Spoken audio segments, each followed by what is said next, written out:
We start with today's dramatic announcement, however, that all American troops will be out of Iraq by the end of this year. Patrick Murphy is the first Iraq War veteran to serve in the U.S. Congress. And today he's a candidate for Attorney General of Pennsylvania. And Michael Hirsch is with National Journal. Thank you, gentlemen, for joining us. Let's take a look at the president's comments today. And they begin to dovetail from, we're getting out of Iraq, and I wish you'd put these young men and women to work. Here's the president making clear that jobs for veterans is priority number one. As we welcome home our newest veterans, we'll never stop working to give them and their families the care, the benefits, and the opportunities that they have earned. This includes enlisting our veterans in the greatest challenge that we now face as a nation, creating opportunity and jobs in this country. Because after a decade of war, the nation that we need to build, and the nation that we will build, is our own. An America that sees its economic strength restored, just as we've restored our leadership around the globe.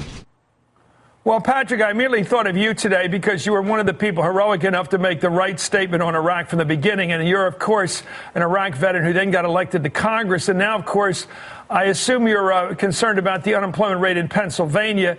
Tell us how these two issues come together, cheering the troops as they come home, but also offering them an opportunity here in this country.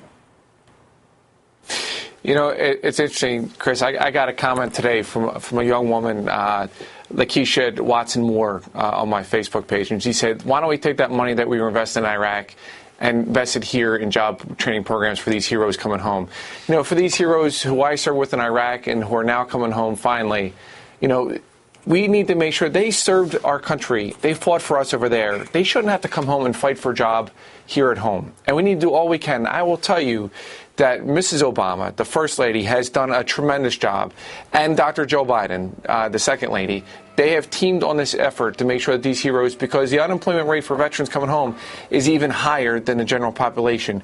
We have to take care of these heroes. We have to give them opportunities, whether it's the GI Bill that I voted for and we helped pass, or whether it's, you know, tax breaks for small businesses to hire these veterans. Let me go to Michael Hirsch reporting on this nationally. This question of concern for veterans. The Republicans are very good, and I do respect them on this. They do care about the soldiers and visiting them when they get hurt and they get wounded, and of course, grieving their deaths.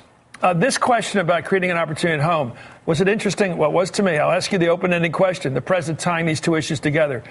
Respect for the soldiers, an opportunity for them.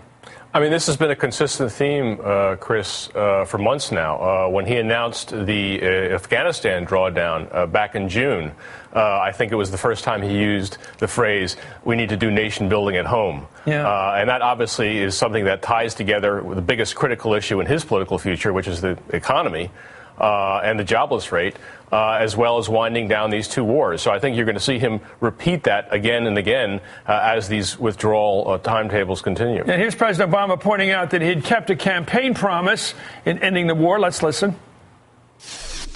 As a candidate for president, I pledge to bring the war in Iraq to a responsible end. Today, I can report that, as promised, the rest of our troops in Iraq will come home by the end of the year. After nearly 9 years, America's war in Iraq will be over. On October 2nd, 2002, then Illinois State Senator Barack Obama made an anti-war speech in Chicago. He said, quote, I don't oppose all wars. What I'm opposed to is a dumb war. What I'm opposed to is a U.S. is a rash war. What I'm opposed to is the cynical attempt by Richard Pearl and Paul Wolfowitz and other armchair weekend warriors in this administration to shove their own ideological agendas down our throats, irrespective of the costs in lives lost and in hardships borne. Patrick Murphy, that could be me speaking, but obviously it's more impressive when the about-to-be president says it. A lot of us had that thought from day one that this was an ideological war. We were talked into, some of the American people were. First of all, the president was talked into, and then we went to war basically on an ideological jag. Your thoughts? It's over. My thoughts, Chris, you know, I was on active duty when 9/11 happened, and my best friend growing up in Northeast Philadelphia lost his girlfriend and her father, who were murdered, along with 3,000 other innocent Americans. And I volunteered. My first deployment was with General Petraeus. Came back from that deployment. Then that was 2002. Then there was the ramp up in 2003, as you know, to the Iraq War. And I remember being back home on our soil on active duty, thinking to myself as a young captain, why are we going to Iraq? We haven't brought bin Laden to justice. And next thing you know, I shipped out with the 82nd Airborne Division, and unfortunately, 19 of my fellow paratroopers never made it home. And I saw firsthand in Baghdad in 2003 and 2004 how shorthanded we were and how it was not the right war. And I came home and I stood up for that, for my beliefs and what I saw. And I tell you, it was not easy, and you know that, Chris. It was, serving in a Republican district, and, sometimes you get your patriotism questioned. But what is important is you do the right thing for the right reasons. And that's what Barack Obama has done since day one. He was very clear to the American public that we will focus on bin Laden. We will bring our troops home from Iraq. He did that. He kept that promise. But he also, and very important to note, he said we will bring bin Laden to justice. He did that, even though people like John McCain criticized him. Because remember that question, Michael Smerconish said, well, what happens if bin Laden's in Pakistan? And John McCain said, no, well, we can't tangle with that. And Barack Obama said, we will bring him to justice, period. And we did that. We brought number 2 of al-Qaeda to justice. He has continually made America safer.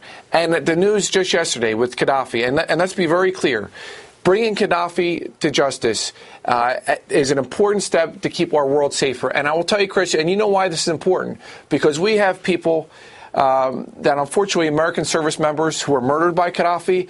We have people that unfortunately were killed. Americans, there's a young girl who is 21 years old, Miss Johnson. She's from Greensburg, Pennsylvania, semester abroad in Scotland. She was on that flight coming home when she came to her death because of Gaddafi. Finally, he was brought to justice. This guy was a man. Do the Republicans give the Commander-in-Chief, Barack Obama, credit for any of these things? Absolutely not. They continually politicize this thing. Today is a day to say, thank God these troops are coming home from Iraq. Thank God, frankly, we're able to bring bin Laden and Gaddafi to justice. And let's make sure that we invest our money, our time, our talent, and our lives of our Americans here at home. This is why politics today stinks so much. Michael, when you're growing up, you're taught to play by the rules. When you play Cowboys and Indians, you shoot each other and you say, you got me. When a political leader, the President of the United States especially, achieves an American national success in terms of foreign policy, why does the other side not just give them that day, move on, argue about something else the next day? It's quite remarkable, Chris, both that he hasn't gotten more of a jump in the polls from what I think has been clearly a series of successes, particularly the bin Laden takedown and the Gaddafi mission. Let's face it. I mean, this was very carefully calibrated. It wasn't expensive. There wasn't a single American life lost. And a dictator was brought down. Compare that to the $2 trillion Iraq war.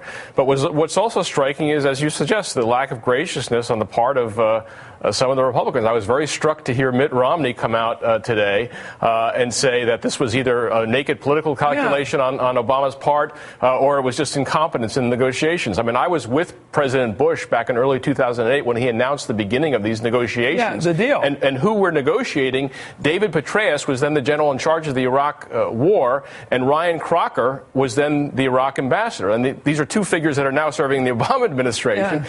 Yeah. These negotiations were a continuum. And there was really very little that Obama could have done. The Iraqis were resisting extending the troop presence at all. So I think it was the Romney's criticism was somewhat off the mark. It's knee-jerk criticism, and it's really pathetic for Romney to be so pathetic. Very short thought, 10 seconds. And Chris, I mean, real quick, that's why people hate politics, because you're absolutely right. When you have people like Mitt Romney, who whatever President Obama does, he's against. And that's why people are tired of it. They want people who stand up for the core of their convictions. People like Barack Obama and hopefully people like Patrick Murphy, for Attorney General. But I tell you, there are people, both Democrats and Republicans, who get it that we need to invest in, but especially, I would say, on the Democratic side. Okay, thanks so much. Patrick Murphy served in Congress, the first Iraq war vet to do so, who's now running for Attorney General. Thank you, Michael Hirsch, as always, for National Journal.